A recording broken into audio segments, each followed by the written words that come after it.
동화 속 공주의 이야기는 대부분 이렇게 끝이 납니다. 사랑하는 사람을 만나 행복하게 살았습니다.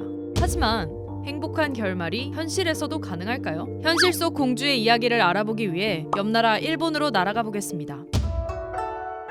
마코 공주가 결혼에 대한 국민적 비난으로 PTSD를 겪고 있다.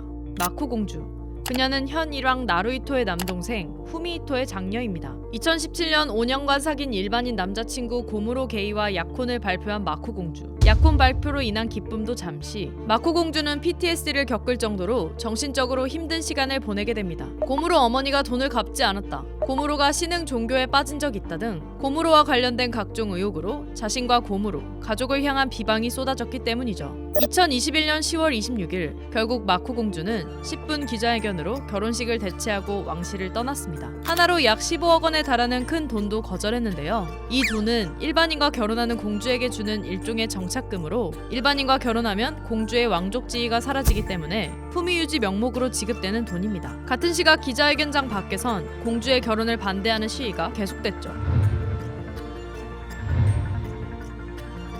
이처럼 현실 속 공주의 이야기는 행복한 결말과는 조금 거리가 있어 보입니다. 그런데 일본 왕실을 좀 더 파고들면 사랑하는 사람과 결혼한 이후에도 힘든 시간을 보내야 했던 여성들의 이야기가 더 있습니다. 현 일왕 나루히토의 부인 마사코 왕비.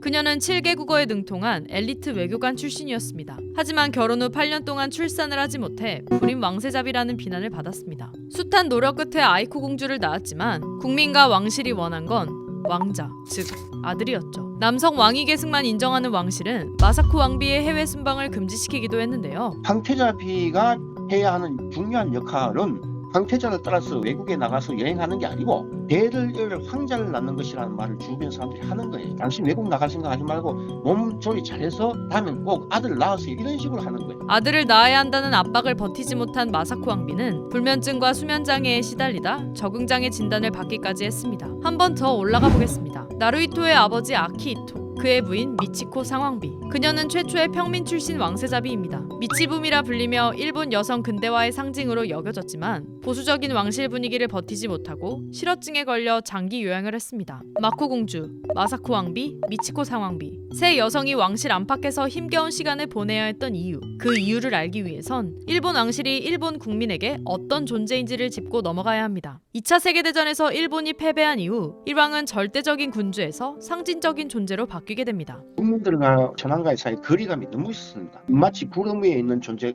같은 신성한 존재였으니까 인간으로 내려와서 상징이 되었습니다. 일본 국민들은 이제 보통 그 일왕을 신의 역할을 부여받은 인간이라고 하는 측면이 굉장히 좀 강하게 남아 있습니다. 그러다 보니까 인간다움을 포기해야 되는 부분들이 사실은 굉장히 많게 되는 거죠. 현재 헌법에 명시된 일왕의 지위, 일본국의 상징이며 일본 국민 통합의 상징. 이제 국민들은 굉장히 큰 경외심이라든지 애착심을 동시에 갖고 있다고 볼 수 있습니다. 일본인들에게 이 황실 또는 천황이라는 존재는 일종의 일본인들에게는 정체성을 표상하는 것으로 볼 수 있습니다. 일본 문화와 전통의 계승에 노력해주기 바란다. 그런 존재가 되길 바란다. 그렇게 이해할 수 있겠죠. 일반인과 결혼하는 공주가 왕실의 호적에서 벗어나는 것. 왕실의 반려자는 흠이 없는 사람이어야 하는 것. 왕비는 왕권 계승이 가능한 아들을 낳아야 하는 것. 세 가지가 가능했던 이유는 왕실이 일본의 전통적인 가치를 지켜주길 바라는 국민의 신념과 믿음이 영향을 끼쳤기 때문이죠. 왕실 같은 경우도 국민들이 특별한 존재라고 생각을 하고 있어요. 적어도 존경할 만한 품격과 인성을 갖고 있어야 되고요. 그리고 또 주변 상황도 일단 일정한 그 수준 이상은 돼야 된다고 이제 생각을 하고 기대를 하고 있는 거죠. 전통적 가치를 강요하는 분위기는 곧 실제 압박으로 변했고 결과적으로 일본 왕실 안에 있는 여성이 더욱 어려움을 겪게 된 것입니다. 전통을 수호해야 하는 일본 왕실, 그리고 그 안에서 살아야 하는 일본 왕실 여성의 삶. 일본 왕실이 일본의 정체성을 상징한다면 전통 수호 그 자체를 넘어 전통을 지키며 행복하게 살 수 있는 방향이 무엇인지를 고민해야 하지 않을까요? 전통을 지키는 삶이 벗어날 수 없는 속박으로만 남게 된다면 일본이 지켜야 하는 전통은 무엇인지를 고민해야 하는 순간이 찾아올 것입니다. 이번 영상을 만든 PD가 추천하는 영상도 보고 가세요. 스브스 뉴스의 다른 영상을 즐기시려면 구독 버튼을 꼭 눌러주세요.